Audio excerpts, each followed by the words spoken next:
Kamusta mga sir? So dumating na yung plaka ng NMAX V2 natin for almost 3 years and kasabay ng dating ng plaka meron na siyang kasamang RFID sticker.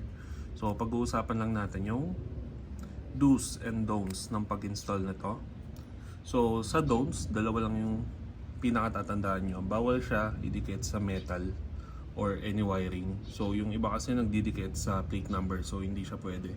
Dapat sa headlamp lang siya. And bawal siya sa wiring. Second, as much as possible, dapat horizontal siya. So pwede yung ganyan. Medyo tabingi siya. Nagmumukha siyang diagonal, pero nasa side pa rin siya ng horizontal. Explain ko mamaya kung bakit. Pero ang bawal is yung mga ganyan na yung patayo. So yun lang yung dalawang main na tatandaan nyo sa bawal.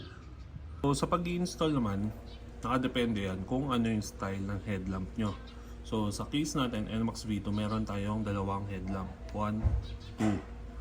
Sa ganitong case, i-install nyo siya sa right side. So hatiin nyo, ito yung right side kapag nakaharap. So left side siya kapag nakasakay naman kayo sa motor.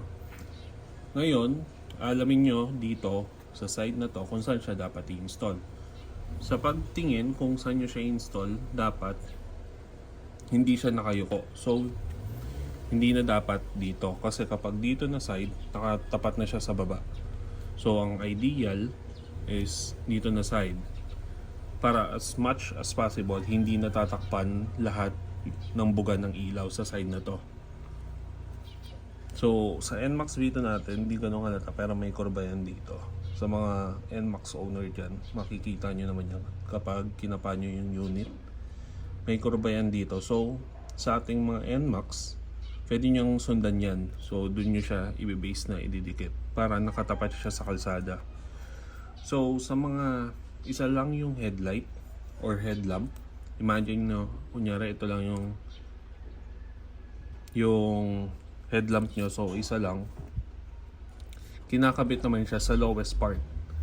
So kung flat, imagine nyo yung sa mga headlight ng mga tricycle, di ba normally flat lang naman yung surface nun, di katulad nito na may curve.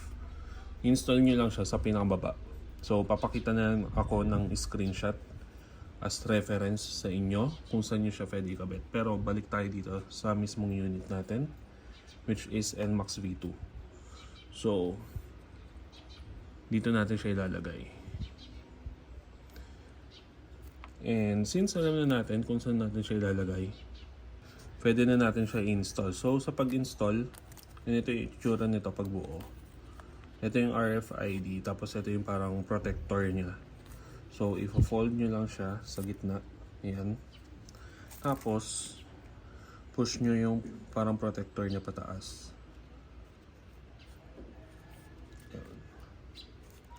Ayan, para umiwalay.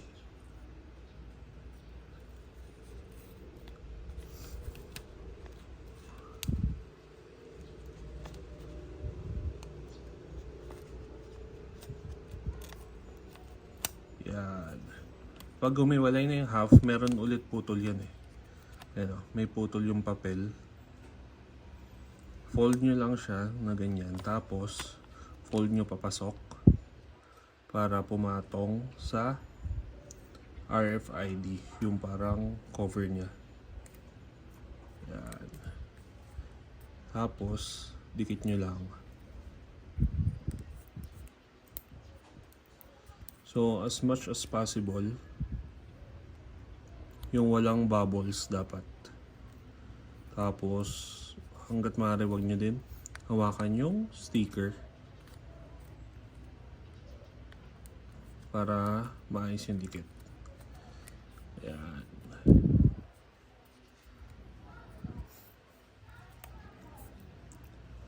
Kapag okay na yung half side, pwede nyo nang tanggalin sa part na to.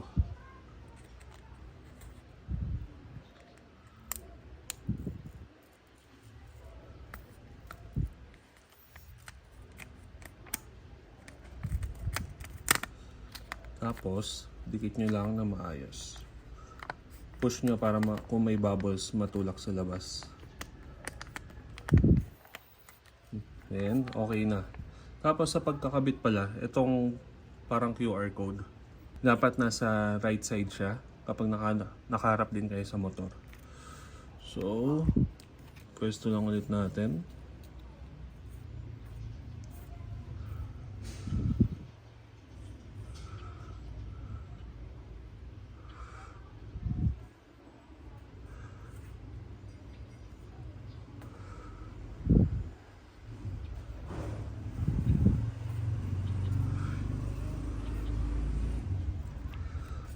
Tapos, dapat pala malinis yung headlight nyo para dumikit na maayos. So, nalinis ko na yan before video.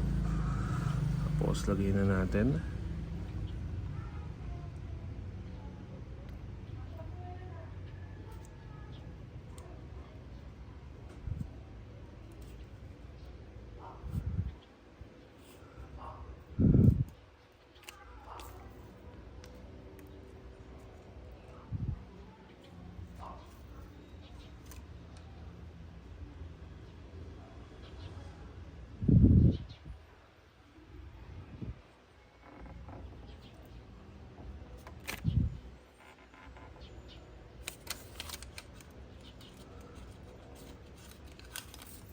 And ayan, ganun lang kadali mag-install ng RFID sticker ng plate number.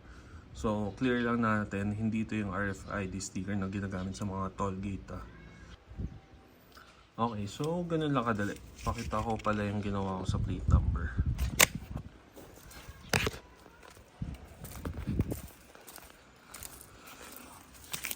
So, ito yung plate number ko, nakabit ko na siya, and share ko lang din yung nakuha ko sa isang NMAX owner. So, makikita nyo meron dito, ayan, parang yung temporary plate kung saan MV file yung nakalagay. Provided to ng Y-Zone, pero ginawa ko, na ginaya ko,